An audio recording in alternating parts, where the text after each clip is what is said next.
जय श्री राधे, जय श्री कृष्णा। इस समय हम हैं उत्तर प्रदेश की राजधानी लखनऊ दुबग्गा।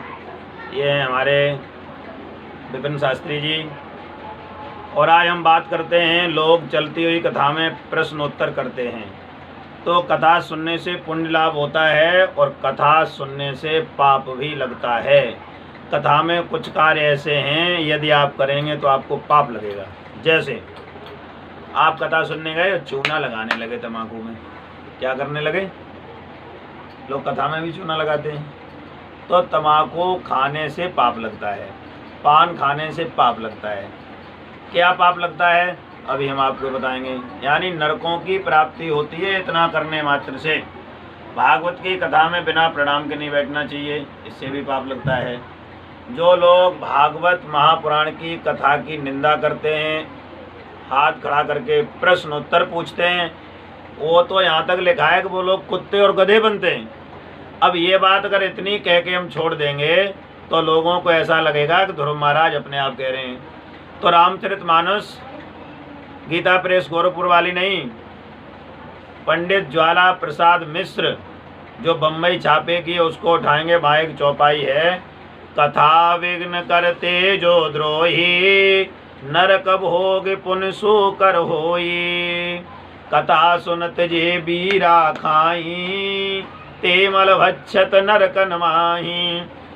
तो वो तो वहाँ लिखा है। अब दूसरा प्रमाण हम आपको ले चलते हैं इन्हीं बातों का। आप देखिए, ये है महाभारत खिल भाग। क्या है? महाभारत खिल भाग हरिवंश, यानी हरिवंश पुराण हिंदी टीका सहित। आप इसको ले लीजिए और इसके पेज नंबर 1118। कितना पेज? ये देखिए 1118 पेज हैं। और आप पढ़ लीजिए यहाँ पर। जो लोग पान खाते हुए पुराण की पावन कथा को सुनते हैं, उन्हें यमराज के दूत नरक में डालकर अपनी ही विष्ठा खिलाते हैं। आगे जो लिखा है वो हम बोलना नहीं चाहते। आपने पढ़ लिया, अब आगे देख लीजिए। ये निंदन्ते, संस्कृत आप छोड़िए, हिंदी में समझिए। जो लोग पुराण वेताओं यानी कथा वाचकों की तथा पुराण की पापहारिणी कथा की, पुराण की कथा की, कथावाचक की निंदा करते हैं, वे मनुष्य 100 जन्मों तक कुत्ते होते हैं। ये हम नहीं कह रहे हैं, ये इसे हरिवंश पुराण में लिखा हुआ है। और आगे और देख लीजिए थोड़ा सा। जो कथा होते समय दूषित उत्तर प्रत्युत्तर करते हैं, वे पहले तो गधे होते हैं, तत्पश्चात गिरगिट की योनि में जन्म पाते हैं। गिरगिट की यानी टेटूरा बोलते हैं, जिसे वो गर्दन हिलाता है ना, रंग बदलता है। अब ये बात हमने आपको बताई है और ये हरिवंश पुराण में महाभारत खिल भाग में है। अब कुछ लोग कहेंगे हम पुराणों को नहीं मानते।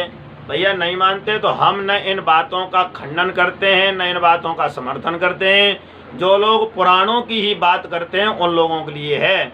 यदि आपका कोई प्रश्न है तो जब कोई भी शास्त्री हो, कथा पूरी हो जाए तो आप उससे प्रश्न उत्तर करें। चलती हुई कथा में प्रश्न उत्तर नहीं करना चाहिए। ये रामचरितमानस में भी बताया है और यहाँ भी बताया है। और मजे की बात तो तब हो जाती है शास्त्री जी कि आप प्रसंग कह रहे हैं कृष्ण जन्म का, प्रसंग कह रहे हैं हरिश्चंद्र का, और लोग पूछ देते हैं कि शूर्पणखा की नाक क्यों कटी, या नाक कटने के बाद कहाँ गई। अरे ये बात जाननी है तो गर्ग संहिता में आप मथुरा खंड के पेज नंबर 192 पर पढ़ो। वहाँ मिलेगी कि हम नाक कान कटी तो कहाँ तपस्या की, दूसरे जन्म में ये कैसे कुब्जा बनी। तो मेरा कहने का मतलब है, जब इंग्लिश का पीरियड होता है तो इंग्लिश की बात, गणित का पीरियड होता है तो गणित की बात। यहाँ बात पुराणों की चल रही थी तो पुराणों के हिसाब से उत्तर दिए। जब बात वेद की हो जाती है तो वहाँ पुराणों को नहीं माना जाता है, वहाँ वैदिक चर्चा चलती है। तो ये पुराणों के और ग्रंथ के अनुसार हमने, जैसे लोगों ने पूछा था महाराज जी जो प्रश्न उत्तर करते हैं वो सही है या गलत है, तो मैंने ये महाभारत के हिसाब से बताया है। जय श्री राधे, जय श्री कृष्णा। न किसी का खंडन, न किसी का समर्थन।